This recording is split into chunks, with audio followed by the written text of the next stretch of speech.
beliau saya yakini merupakan seorang negarawan, Presiden Republik Indonesia yang kelima, anak dari almarhum Insinyur Soekarno. Saya meyakini Ibu Megawati ini pro dengan penegakan hukum.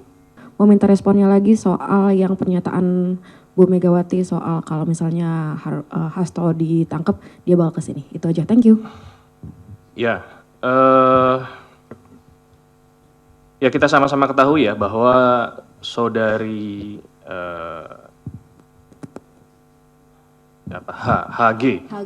HGR, saudari HGR tidak hadir dan kita ketahui bersama-sama yang bersangkutan ternyata mendampingi RI1 dalam kegiatan ya di hari itu ya? Benar? Enggak? Besoknya? Oke.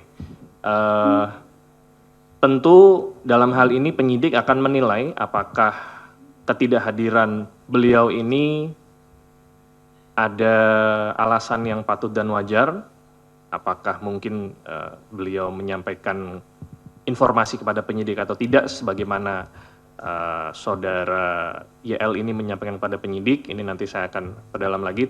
Namun pasti akan dilakukan pemanggilan ulang. Ada atau tidak ada alasan ketidakhadirannya, karena ini baru yang pertama kali ya, yang bersangkutan dipanggil. Penyidik nanti akan memanggil kembali, kapannya nanti akan diinformasikan. Pertanyaan kedua tadi, oke.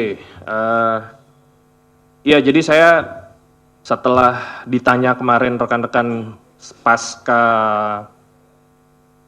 konferensi pers kinerja Dewan Pengawas, saya mencoba melihat pidato beliau yang menyampaikan bahwa akan hadir karena beliau memiliki tanggung jawab sebagai ketua ya. Saya pikir tidak ada ancaman di situ ya, bahwa beliau saya yakini merupakan seorang negarawan, Presiden Republik Indonesia yang kelima, anak dari almarhum Insinyur Soekarno. Saya meyakini Ibu Megawati ini pro dengan penegakan hukum.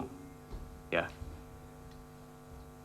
Sangat tidak masuk akal bagi saya, makanya kemarin itu apabila ada narasi yang mengatakan Presiden Republik Indonesia yang kelima ini mengancam KPK.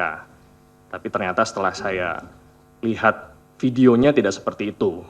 Jadi saya mengajak rekan-rekan, bukan yang di sini ya, yang di luar, yang saya kenal dan yang di sini tentunya saya paham sekali bahwa rekan-rekan akan memberikan judul dan narasi yang bijak untuk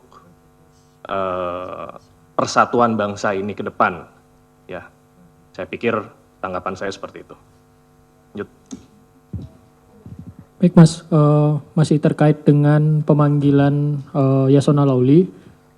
Pertama, apakah ini benar pemanggilannya terkait dengan penyidikan pengembangan kasus dari Harun Masiku atau bagaimana?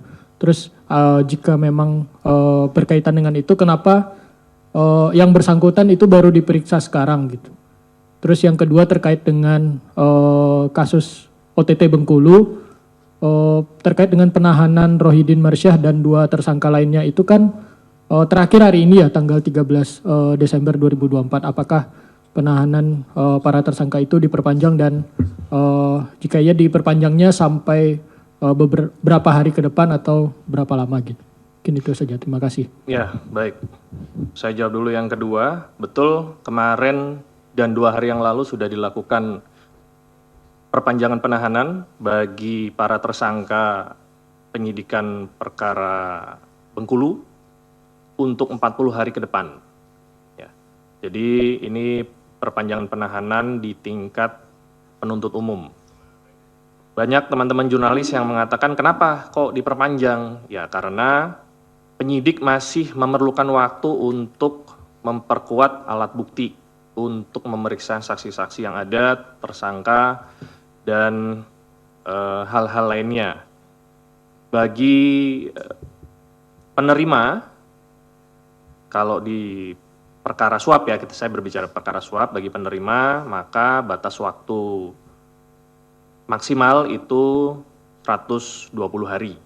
Ya, 20 hari pertama, 40 hari kedua, 30 hari, dan 30 hari. Sebagaimana yang tadi perkara rorotan itu sudah di 30 hari terakhir. Nah, ini diperpanjang di tingkat penuntut umum untuk 40 hari ke depan. Untuk perkara saudara YL, bukan pengembangan, masih dalam rangka penyidikan perkara dugaan tindak pidana korupsi memberi hadiah atau janji kepada pegawai negeri atau penyelenggara negara saudara Wahyu Setiawan selaku anggota KPU periode tahun 2017 sampai dengan 2022 bersama-sama dengan Agustiani Tio F terkait penetapan saudara Harun Masiku, penetapan anggota DPR RI terpilih 2019-2024 yang dilakukan oleh tersangka Harun Masiku bersama-sama dengan Saiful Bahri. Jadi dasar pemanggilannya adalah surat perintah penyidikan yang tadi saya sebutkan. Kenapa baru sekarang? Ya, tentunya penyidik dalam memanggil saksi itu harus ada dasarnya, baik itu ada dokumen terkait, ada keterangan saksi lain yang terkait, ada petunjuk lain yang terkait. Kenapa baru sekarang? Kemungkinan besar hal tersebut baru didapatkan oleh penyidik saat ini. Ya, kemungkinan seperti itu. Jadi bukan karena sekarang sudah tidak lagi menjabat, enggak seperti itu. Hanya berpegangan kepada alat bukti dan petunjuk yang ada. Saya pikir seperti itu.